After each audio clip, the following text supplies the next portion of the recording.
You have 72 hours to fall in love with me, or I die.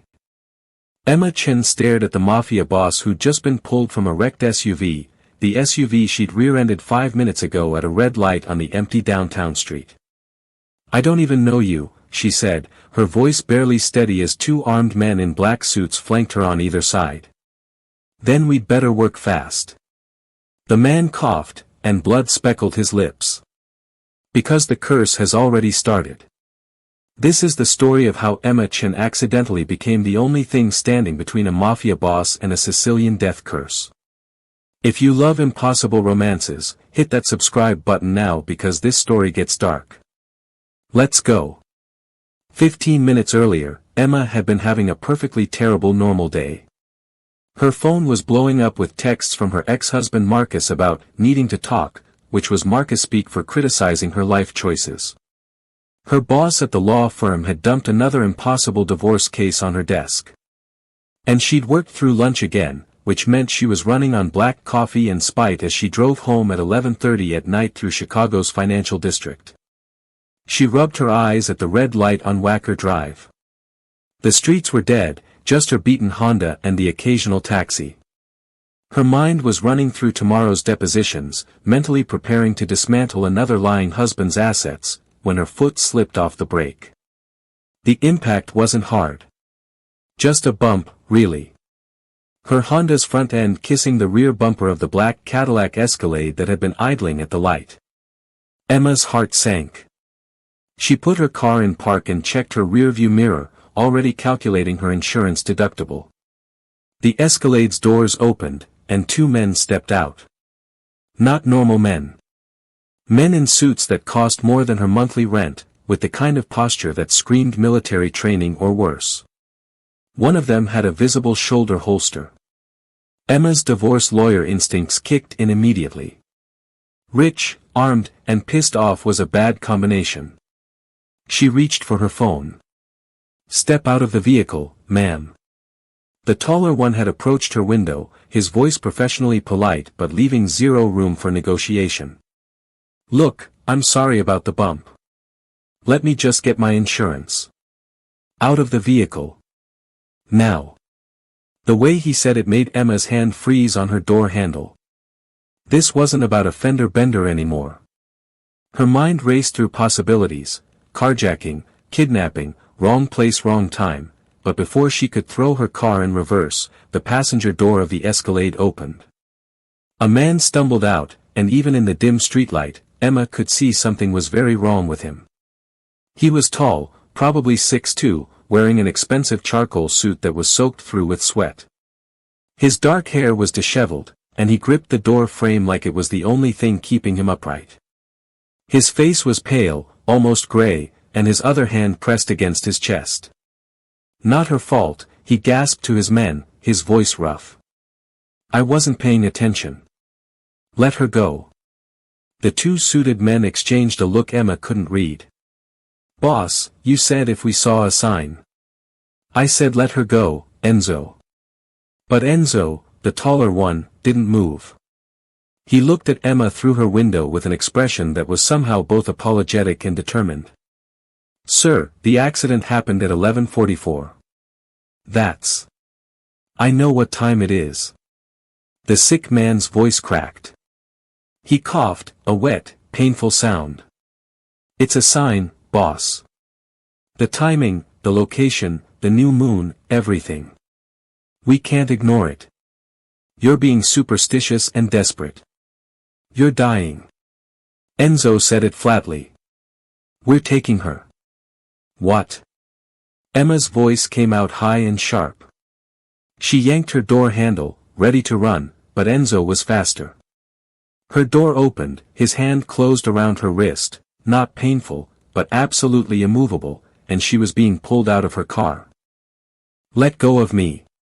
She twisted, tried to jam her elbow back like the self-defense class had taught her, but the second man was already there, gently but firmly controlling her other arm. I'm sorry, ma'am, Enzo said, and he actually sounded sorry. We'll explain everything. Please don't scream. We're not going to hurt you. Then what are you going to do? Emma's mind was in full panic mode now, running through every horror story she'd heard about missing women found in rivers. The sick man pushed off from the escalade and took 3 unsteady steps toward her. Up close, he was younger than she'd thought, maybe early 30s, with sharp features and dark eyes that might have been handsome if they weren't currently glazed with pain and fever. Dark veins were visible on his neck, spreading up from his collar like ink in water. "We're going to save my life," he said. Then his eyes rolled back and he collapsed. Enzo caught him before he hit the pavement, muscles straining under the weight. "Get her in the car. Now. We're out of time." Emma opened her mouth to scream, but something soft pressed over her face, a cloth, chemical sweet, and the world went black. She woke up in a bed that probably cost more than her car. For a disoriented moment, Emma thought she was in a hotel, the kind with Egyptian cotton sheets and blackout curtains and absolutely no price tags because if you had to ask, you couldn't afford it. Then the previous night came rushing back. The accident. The armed men. The sick man collapsing. Emma sat up fast, her head spinning. She was still in her work clothes, a wrinkled pencil skirt and blouse, her shoes placed neatly by the bed. The room was massive, decorated in shades of cream and gold that screamed old money. Floor-to-ceiling windows showed a view of Lake Michigan in the early morning light. She was definitely not in a hotel. Emma swung her legs out of bed and immediately went to the door. Locked. Of course it was locked. She tried the windows next, also locked, and probably reinforced glass. Her purse was gone. Her phone was gone. She was trapped in a gilded cage with no idea where she was or what these people wanted. Panic clawed at her throat, but Emma forced it down. She'd spent 5 years as a divorce lawyer dealing with men who thought they could control women with money and intimidation. She knew how to stay calm under pressure, how to look for leverage, how to find the cracks in someone's armor. She needed information. And she needed to get out. Emma was examining the door lock when she heard voices from the next room. Male voices, arguing in low, urgent tones. She pressed her ear against the door. "Absolutely insane, Enzo. You kidnapped a random woman because she rear-ended us at the exact time," a deep masculine voice said. "It wasn't random, boss. You know it wasn't. The Striga said true love would find you when you stopped looking. You were distracted, thinking about the curse, and she literally crashed into your life." A rough voice replied. "My grandmother was grief-stricken and dying when she cursed me. Her prophecy was punishment, not guidance." "Then explain the timing." 11:44 p.m. Exactly 14 years to the minute after you. "Don't." The sick man's voice went cold. "Don't say it." A pause. Then Enzo, quieter, "Boss, you have 71 hours left. We had to try something." 71 hours until what? Emma's mind raced. She'd been unconscious for an hour, maybe less based on the sunrise. What kind of deadline were they working with? You can't force someone to fall in love, Enzo. That's not how it works. "But the curse," Enzo began, but the sick man cut him off mid-sentence. "The curse requires true love. Genuine, freely given, real love. Kidnapping a woman and holding her prisoner is the exact opposite of that."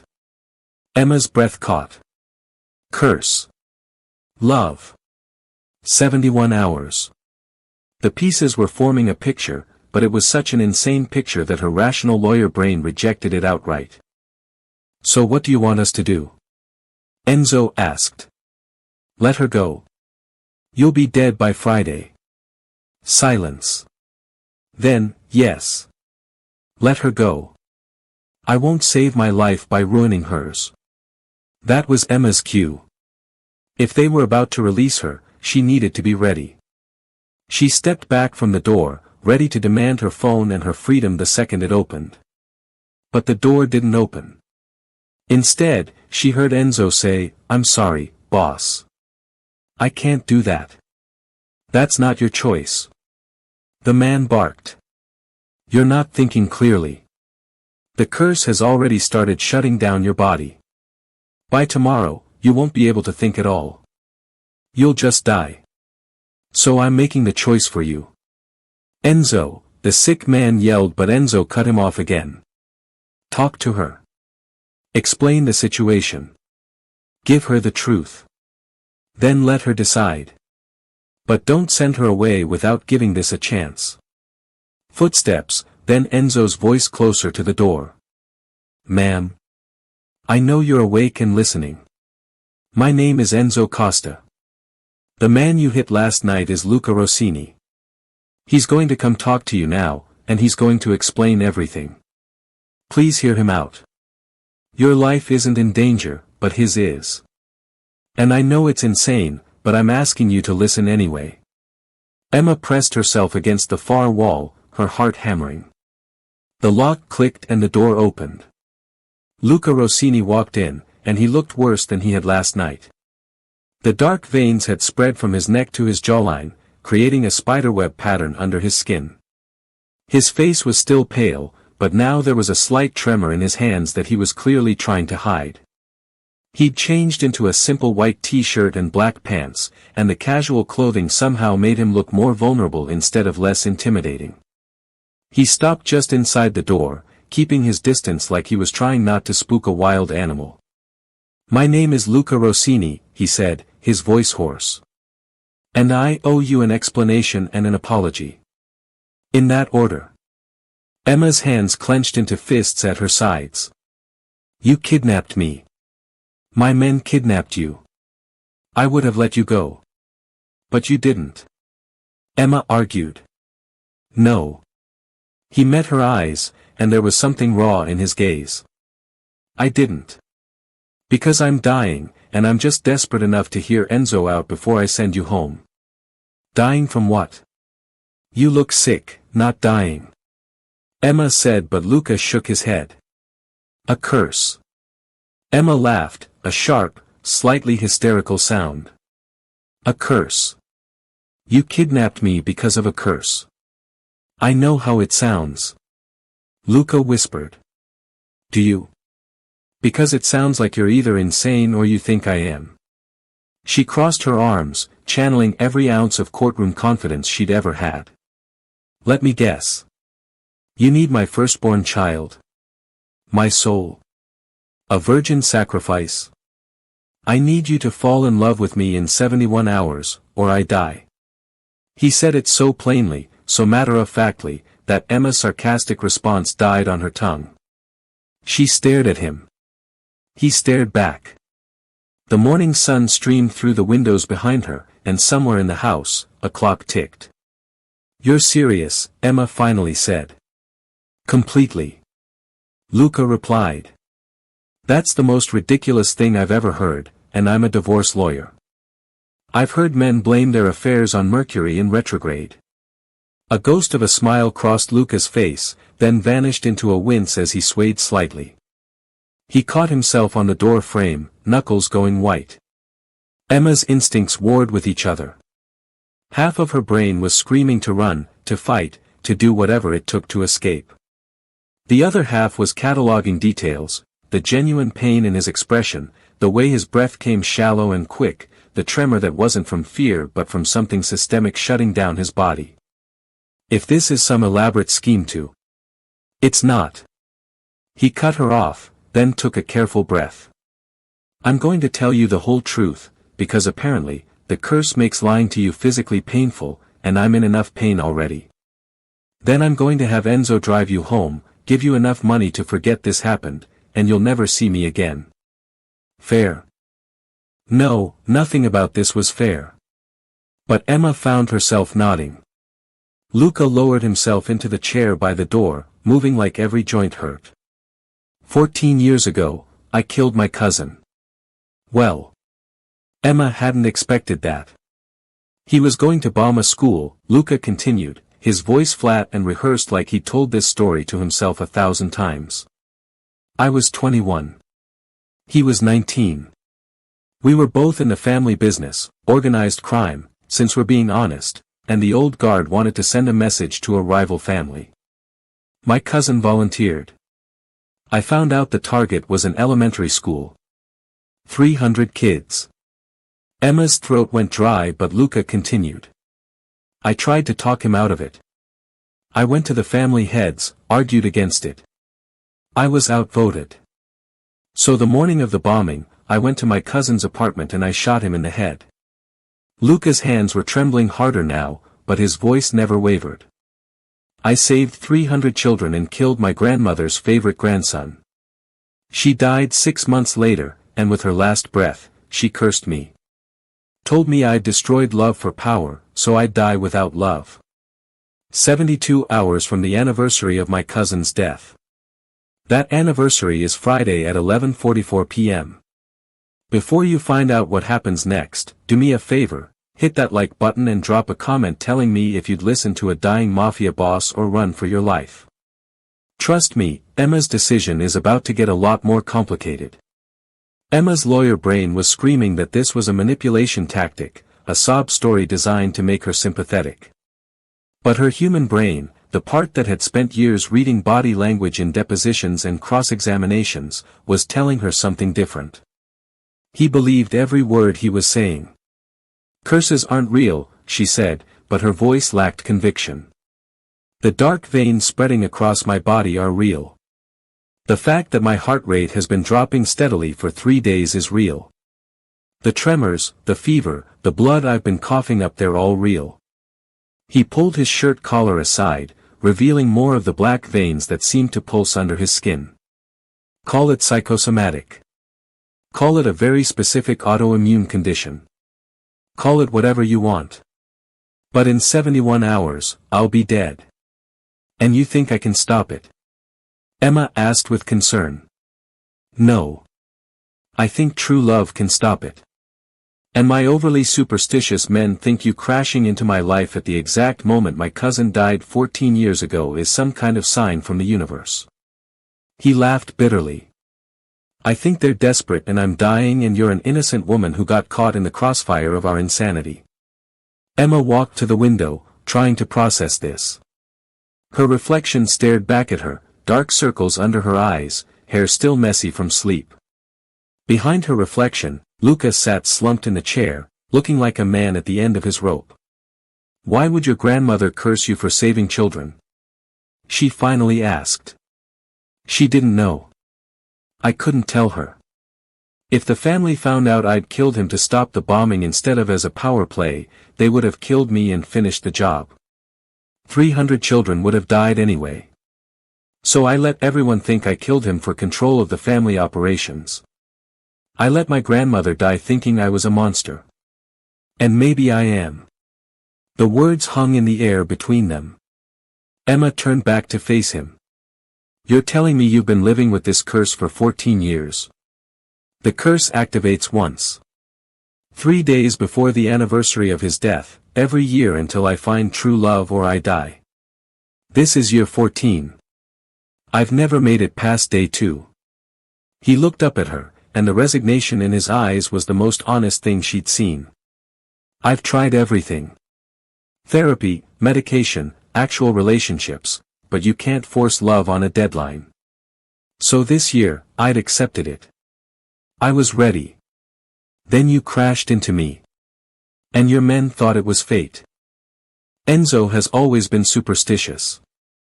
My grandmother used to tell him stories about Striga magic, about how true love finds you when you stop searching. He wanted one last desperate attempt.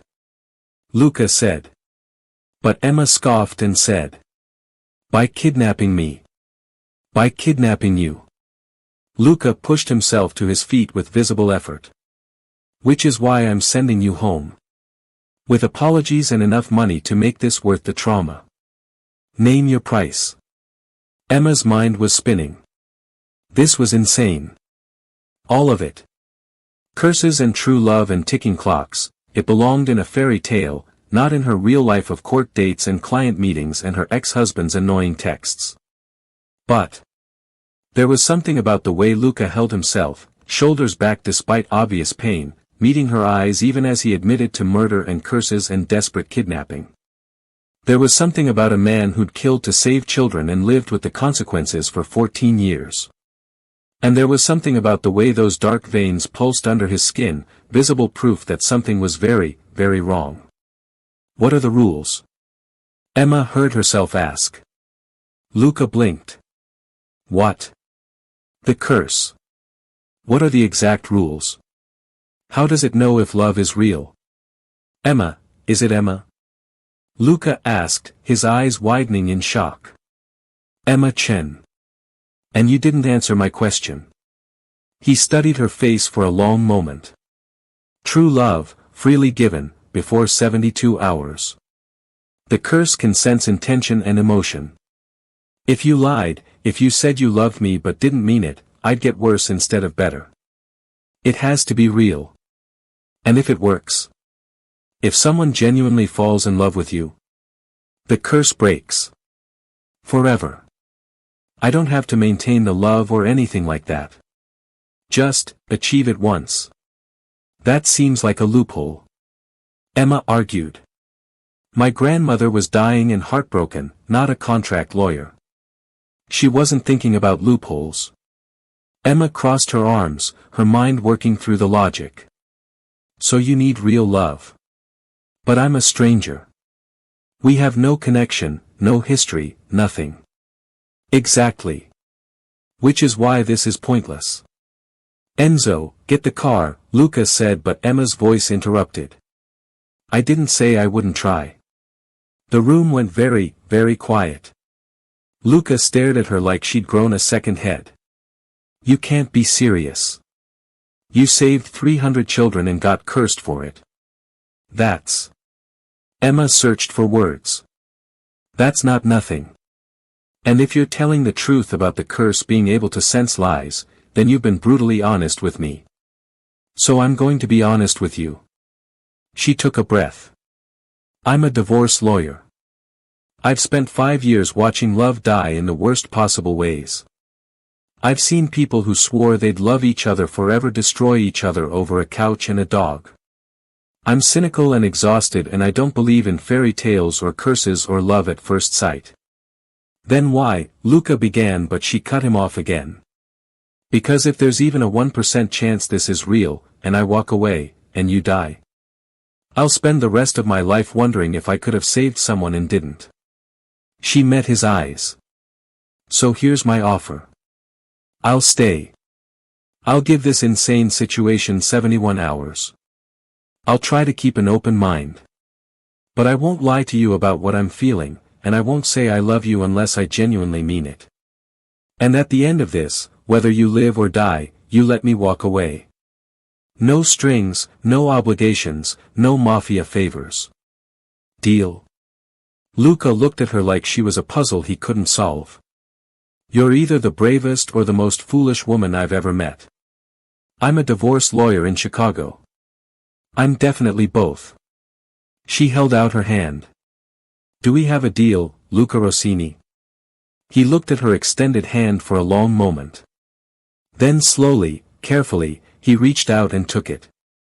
His palm was feverishly hot against hers, and up close she could see the fine tremor running through his whole body. We have a deal, Emma Chen, he said. God help us both. Their hands stayed clasped for a heartbeat longer than necessary. Then Luca's knees buckled, and Emma found herself catching a dying mafia boss as he collapsed into her arms, the curse mark spreading further up his neck as the clock in the hallway struck noon. 70 hours left. Emma had caught falling men before, drunk clients, her ex-husband during his brief CrossFit phase that ended in a torn meniscus, but none of them had felt like this. Luca was solid muscle and dead weight, and she barely managed to guide him down to the floor instead of letting him crack his head on the antique chair. Enzo, she shouted, her voice sharp with command. Enzo, get in here now. The door burst open and Enzo rushed in, followed by another man Emma hadn't seen before, shorter, stockier, with nervous eyes. They both dropped to their knees beside Luca. Boss, can you hear me? Enzo's voice had lost all its professional calm. His hands went to Luca's neck, checking his pulse. Cristo, his heartbeat is all over the place. Emma pushed her own panic down and shifted into the clinical detachment she'd learned in law school. How long has he been deteriorating this fast? It started 3 days ago, but it's getting worse every hour. Enzo looked up at her, and there was naked desperation in his eyes. Usually he makes it to day 2 before the collapse. This is earlier than it's ever been. Maybe because he's fought it for 14 years. His body's giving up faster. Emma caught herself.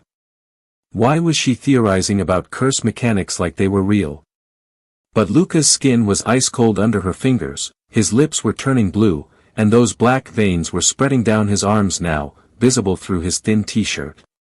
"Get him to the couch," she ordered. "And someone get me water and whatever medications he's been taking." The other man, Enzo introduced him as Marco, rushed out. Together, Emma and Enzo managed to get Luca onto the leather couch in the sitting room. His eyes fluttered open, unfocused. "Emma?" His voice was barely a whisper. "I'm here. I'm not going anywhere." She grabbed a throw pillow and propped it under his head. "You have a terrible sense of timing, collapsing right after I agreed to help." A weak smile crossed his face. "Told you, pointless. Shut up and conserve your energy." She took his hand without thinking, and his fingers closed around hers with surprising strength. Marco returned with a tray of prescription bottles and a glass of water. Emma scanned the labels: anticoagulants, pain medication, something for heart arrhythmia. A pharmaceutical cocktail that was probably barely keeping him alive. "Has he seen a doctor?" she asked. "5 of them," Enzo said bitterly. "They all say the same thing. His symptoms don't match any known disease. There's no medical explanation for the veins, the deterioration, any of it. One doctor thought it was psychosomatic. Mind over matter." Emma looked down at Luca, whose breathing was starting to even out. "You're literally dying because your brain believes in the curse." "Body and mind aren't separate," Luca managed. "Belief is powerful. Then believe you're going to survive this." Emma squeezed his hand. "Come on, Rossini. I just agreed to the insane task of falling in love with a stranger in 3 days. You don't get to die before I even try." His eyes focused on her face, and something in his expression shifted. The tremors slowed. His breathing deepened. The curse mark stopped spreading, didn't recede, but stopped. Enzo noticed it too. Her presence is helping. Madonna Santa, it's actually helping. "Or he's just stabilizing on his own," Emma said, but even she heard the uncertainty in her voice. Because the moment she'd taken Luca's hand and told him to fight, something had changed. The air felt different. Charged. Luca's eyes closed, and within minutes his breathing settled into the rhythm of sleep. Emma tried to pull her hand away, but his fingers tightened reflexively. "Don't," Enzo said quietly. "Let him hold on. It's the first time in 3 days I've seen him rest." So Emma sat on the edge of the couch, her hand trapped in a dying man's grip, and wondered what the hell she'd gotten herself into. Hours passed. The afternoon sun moved across the windows, painting the room in shades of gold and amber. Enzo brought Emma food, an absurdly gourmet sandwich she couldn't begin to identify, and she ate one-handed while Luca slept. Marco came and went, reporting things in low voices to Enzo that Emma couldn't quite hear. Finally, as the sun started to set, Luca's eyes opened. The color had returned to his face, and the tremors had stopped completely. "You stayed," he said, his voice still rough but stronger. "You wouldn't let go of my hand. What was I supposed to do, gnaw my arm off? Most people would have. I'm not most people." Emma finally extracted her hand, flexing her stiff fingers. "How do you feel?" Luca sat up slowly, testing his body. "Better. Clearer." He looked at her with something like wonder. "You helped. Just being here, you actually helped. Don't get excited. It could be coincidence. Or the medication's kicking in." Or the curse recognized something real. He swung his legs off the couch, moving carefully. Emma, I need to tell you something, and I need you to understand I'm not saying this to manipulate you. That's exactly what someone manipulating me would say. A ghost of a smile. Fair. But I mean it. He took a breath. When you took my hand and told me to fight, I felt the curse loosen. Just slightly, but it was there. That's never happened before. In 14 years of this hell, no one has ever made it better. Emma's heart did something complicated in her chest. That doesn't mean I love you. It means I have basic human empathy. I know. But it means there's something. A connection, maybe. The beginning of possibility. He met her eyes. I don't expect you to love me, Emma. I'm not even sure I deserve to be loved. But maybe Enzo was right. Maybe the universe did crash you into my life for a reason. I don't believe in the universe having a plan. Neither did I. Until I watched you walk back into this room when you could have run, and my heart started beating normally for the first time in days. Luca stood, offering her his hand. Let me give you the full truth. About who I am, what I've done, everything. You deserve to know exactly who you're trying to save. Emma looked at his extended hand. This was her chance to back out, to demand Enzo take her home, to return to her normal life of contentious divorces and her ex-husband's annoying texts. She took his hand. They talked through the night. Luca told her everything, his childhood raised in the mafia, his father's death that pushed him into leadership too young, the moral compromises he'd made and the lines he'd refused to cross. He told her about the school bombing, the family meeting where he'd argued and lost, the morning he'd gone to his cousin's apartment with a gun and a choice. I didn't want to kill him, Luca said, his voice hollow. He was family. We grew up together. But I couldn't let 300 children die because I was too weak to pull the trigger. They were sitting on the terrace now, the Chicago skyline glittering before them. Emma had wrapped herself in a blanket against the October chill, and Luca sat close enough that she could feel the heat radiating off his fever-warm skin. That's not weakness, Emma said. That's the opposite. Tell that to my grandmother. She died cursing my name. She didn't know the truth. Because I couldn't tell her. The family would have. He stopped, shook his head. It doesn't matter now. What's done is done. Emma studied his profile in the moonlight. The curse marks had faded slightly on his neck, though they were still visible, a constant reminder of the clock ticking down. What happened to the children? What? The school. The 300 children. What happened to them? Luca's expression softened. They grew up. Had lives. Some of them probably have children of their own now. They never knew how close they came to. He trailed off. You saved them. That matters. Does it? I killed a 19-year-old to do it. A 19-year-old who was about to murder 300 people. Emma pulled the blanket tighter. I'm a divorce lawyer. I deal in moral gray areas every day. Clients who cheat but don't deserve to lose their children. Spouses who lie but have legitimate grievances. The world isn't black and white. It's all the messy stuff in between. And where do I fall? In all that messy gray? Emma considered that. I think you're a man who made an impossible choice and has been living with the consequences ever since. I think you're guilty of a lot of things, but saving those children isn't one of them. Luca turned to look at her fully, and the intensity in his gaze made her breath catch. How are you real? What? You were rear-ended, kidnapped, told an insane story about curses and death, and instead of running, you're sitting here telling a murderer that he's not a monster. How? Emma laughed, a soft sound in the night air. Honestly? I have no idea. Maybe I'm having a breakdown. Maybe this is all a stress dream and I'll wake up at my desk tomorrow having fallen asleep on divorce paperwork. And if it's not a dream? Then I guess I'm spending 70 hours with a dying mafia boss, trying to do the impossible. She met his eyes. No pressure. The moment stretched between them, charged with something Emma didn't want to name. Then Luca's phone buzzed, shattering it. He glanced at the screen and his expression darkened. What is it? Family business. I need to handle something. He stood, and Emma noticed the tremor was back in his hands.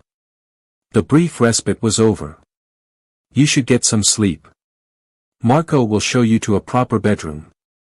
What about you? I don't sleep much these days. The curse makes it difficult. He paused at the door. Emma. Thank you. For listening. For staying. For not looking at me like I'm a monster. Give me time, she said lightly. We're only 20 hours in. His smile was sad. 52 hours left. After he left, Emma sat on the terrace alone, watching the city lights and wondering if she just made the best or worst decision of her life. Across the city, Detective Marcus Chen stood in Emma's empty apartment, his jaw tight. The landlord had let him in after Marcus showed his badge and explained his ex-wife was missing. Her car had been found abandoned on Wacker Drive, front bumper damaged, driver's door open, phone smashed on the pavement. Every cop instinct Marcus had was screaming that this was a kidnapping. And the traffic camera footage showing the black Escalade, the suited men, the way Emma had been pulled from her car, it all pointed to one family. Rossini. Marcus had been investigating Luca Rossini for 3 years. The man was a ghost, running criminal operations with legitimate business fronts, always one step ahead of the law. And now he had Emma. I'm coming for you, Rossini, Marcus muttered, pulling up his contacts. He dialed his partner. I need a warrant for Luca Rossini's estate. I have probable cause for kidnapping. He didn't know Emma had gone willingly. He didn't know about the curse or the impossible deadline. All he knew was that the woman he'd loved and lost was in the hands of a dangerous man, and he was going to get her back. Even if he had to burn down Rossini's entire operation to do it. Emma woke to sunlight and the smell of coffee. For a disoriented moment, she forgot where she was. Then reality crashed back, the curse, the countdown, Luca's story about the school and his cousin and his dying grandmother's final words. She'd actually stayed. She'd actually agreed to this insanity. Emma showered in the attached bathroom that was bigger than her entire apartment, put on the clothes someone had thoughtfully left on the chair, expensive, perfectly her size, which was either impressive or creepy, and went looking for Luca. She found him in what looked like a home office, surrounded by computer monitors and paperwork, looking marginally better than yesterday but still visibly ill. The curse marks had spread to his hands now. Morning, he said without looking up from his screen. There's breakfast in the kitchen. Marco makes exceptional. Luca. Emma's voice was tight. Why is there a news alert on your computer about a police warrant for your arrest on kidnapping charges? He finally looked at her, and she saw the resignation in his eyes. Your ex-husband is a detective. He found your abandoned car. He thinks I took you against your will. He's not wrong about the first part. But you stayed willingly. Which he doesn't know. Luca leaned back in his chair. He's coming for you, Emma. Probably with a SWAT team. And I can't exactly explain that you're here to break my death curse. So what do we do? You call him. Tell him you're safe. That'll buy us time. Emma's mind was racing. Marcus would never believe she was safe with a mafia boss. He'd think she was being coerced. And if he raided this place with a SWAT team, people would get hurt, the clock would run out, and Luca would die. There has to be another way, she said. There isn't. Luca stood, crossed to her. Up close, she could see the exhaustion in his eyes, the way he was forcing himself to stay upright. Emma, I won't let you get caught in the crossfire between me and the law. Call your ex, tell him you're fine. If he doesn't believe you, I'll have Enzo drive you to meet him right now. We have 50 hours left. And your safety matters more than my life. The words hung between them. Emma found herself stepping closer, close enough to see the curse marks pulsing under his skin, close enough to feel his fever heat. What if I don't want to leave? She asked quietly. Luca's eyes searched her face. Why? We barely know each other. Because yesterday you told me about the children you saved, and you cried. She had noticed, even though he tried to hide it. Because you keep trying to send me away even though it'll kill you. Because you're the first man in 5 years who's been completely honest with me, even when the truth makes you look terrible. She took a breath. I don't love you. Not yet, maybe not ever. But I don't want you to die, Luca. And I think that counts for something. His hand came up slowly, telegraphing the movement, giving her time to pull away. When she didn't, his palm cupped her cheek, warm and slightly trembling. You're going to break my heart in 50 hours when you walk away, aren't you? Probably, Emma admitted. If you survive that long. If I survive. His thumb brushed across her cheekbone. Emma, I need to tell you something, and I need you to hear it not as manipulation but as truth. When you're close to me like this, the curse loosens. When you touch me, I can breathe. You're the first good thing that's happened to me in 14 years, and I don't deserve you, but... The office door slammed open. A woman swept in, elegant and cold in a designer suit, her silver hair perfectly coiffed. She looked at Emma with naked hostility. Luca, darling, she said, her voice dripping venom. You didn't tell me you had a guest. Luca's hand dropped from Emma's face. Aunt Bianca. I thought you were in Rome. I caught an early flight when Enzo told me about your little experiment. Bianca's eyes raked over Emma dismissively. Is this her? The woman you think will save you? Emma Chen, my aunt, Bianca Rossini. Aunt Bianca, Emma has agreed to help, so I'd appreciate. Help? Bianca laughed, a cruel sound. Oh, darling boy. She's not here to help you. She's here to destroy you. She pulled out her phone, tapped the screen, and turned it to show them both. The photos made Emma's blood run cold. Images of her, definitely her face, her hair, her body, in various locations meeting with men in FBI windbreakers. Timestamps from 3 months ago. Clear, undeniable evidence. She's federal, Bianca said triumphantly. Undercover DA. This whole accident was a setup. She's here to gather evidence, and you fell for it because you're desperate and dying. That's not me, Emma said, but her voice sounded weak even to her own ears. Because it was her face. How was it her face? Luca had gone very still. Where did you get these? I have contacts. People who vet threats to the family. They flagged her the moment Enzo brought her here. Bianca smiled. I'm sorry, nephew. I know you wanted this to be real. But she's playing you. Emma grabbed the phone, zooming in on the photos. The woman looked exactly like her, but Emma had never been to those locations, never worn those clothes, never met with any federal agents. This was impossible unless... It's a deep fake, she said.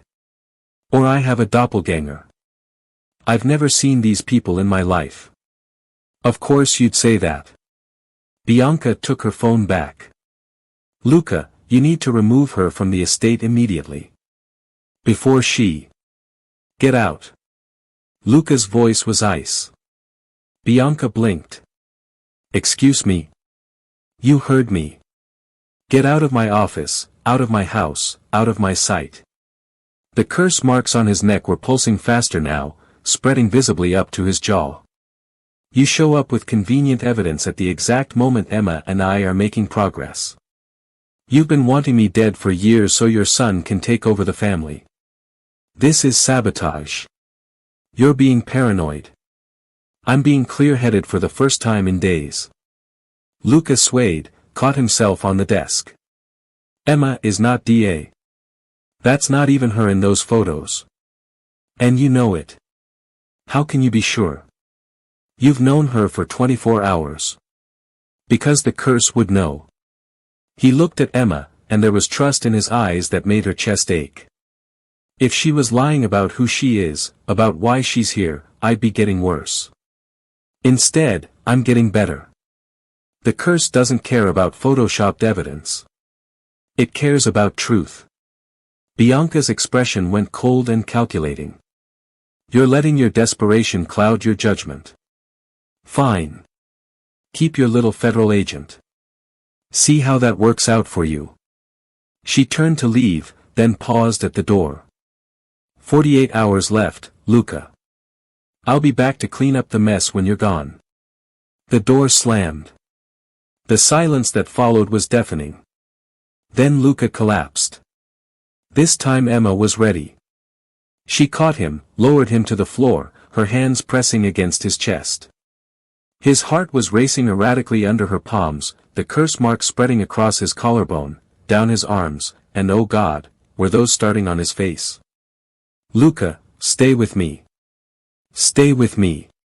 She was shouting for Enzo, for Marco, for anyone, but her voice sounded distant and strange. Luca's eyes opened, and they were bloodshot, the whites turning dark. The doubt, he gasped. Even though I trust you, part of me is wondering, what if she's right? I'm not federal. I'm not DA. I'm a divorce lawyer from Southside Chicago who drives a 10-year-old Honda and has student loans I'll be paying off until I'm 60. That's the truth. I know, but the curse feeds on doubt, and now I'm wondering, how well do I really know you? His voice was fading. Emma. I'm sorry. She pressed her forehead to his. Don't you dare apologize. Don't you dare doubt this. I'm real. I'm here. I chose to stay. But his eyes were closing, and the curse marks were spreading, and Emma felt the moment slipping away. All the progress they'd made in 24 hours, destroyed by Bianca's poison in 30 seconds. Enzo and Marco burst in, started pulling Luca toward the couch, but Emma could see it in their faces. They were preparing for him to die. And maybe he would. Maybe Bianca was right and this was all pointless. Maybe you couldn't fall in love in 72 hours. Maybe curses couldn't be broken by a skeptical divorce lawyer who didn't even believe in magic. Emma stood, her hands shaking, covered in Luca's cold sweat. Through the window, she could see the gate at the front of the estate. Freedom was right there. She could walk away. Call Marcus, let him raid this place, go back to her normal life. She made it all the way to the front door before she stopped. Behind her, Enzo was shouting medical terminology. Marco was on the phone with someone. And Luca was dying because his aunt had planted a seed of doubt and he was too weak to fight it. Emma turned around. She ran back to the office, shoved past Enzo, and grabbed Luca's face in both hands. His skin was ice cold, his lips turning blue. Luca Rossini, you listen to me right now, she said fiercely. I don't know if this is going to work. I don't know if 72 hours is enough time to fall in love. But I know I'm not leaving. I know I want to know everything about you. I know that when you told me about those children, my chest hurt in a way it hasn't hurt in years. I know that I think about you constantly, that your smile makes me feel things, that the idea of you dying makes me want to burn the world down. His eyes fluttered open, unfocused. I don't know if that's love, Emma continued, her voice breaking. I don't know what love is supposed to feel like anymore. But it's something. It's real.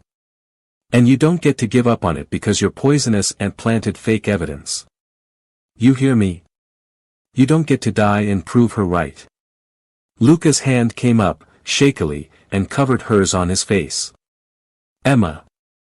We have 48 hours left. That's 2 whole days. People have fallen in love in less time. So stop dying and help me figure out if this is real or just trauma bonding and adrenaline. She pressed her forehead to his again. Please. I'm not ready to lose you yet. The curse mark stopped spreading. Just stopped, frozen in place across his skin. His breathing steadied. His eyes cleared. Not ready to lose me yet, he repeated, his voice wondering. That's the most hope I've had in 14 years. Then don't waste it by dying on my watch. Enzo was staring at them both like he'd witnessed a miracle. Marco had lowered his phone, speechless. Luca sat up slowly, his hand still covering Emma's on his face. 48 hours. 48 hours, Emma confirmed. Will it be enough? She looked at this man who'd saved children and been cursed for it, who'd been honest when honesty cost him everything, who looked at her like she was the answer to a question he'd been asking for 14 years. I don't know, Emma said honestly. But I'm not going anywhere until we find out. Outside the estate, Marcus Chen's phone buzzed with the warrant approval. He gathered his team, loaded into tactical vehicles, and headed for the Rossini mansion. He had 48 hours to build a case. He didn't know that was the exact same deadline Emma and Luca were racing against. 2 countdowns. 2 impossible tasks. And the clock was ticking for both of them. If you've made it this far, you're as invested in this story as I am. Drop a comment. Do you think Emma can fall in love in 48 hours, or is Luca running out of time? Hit subscribe because part 2 is coming soon, and trust me, you do not want to miss what happens when Marcus raids the estate and Bianca's real plan is revealed. The curse is just getting started.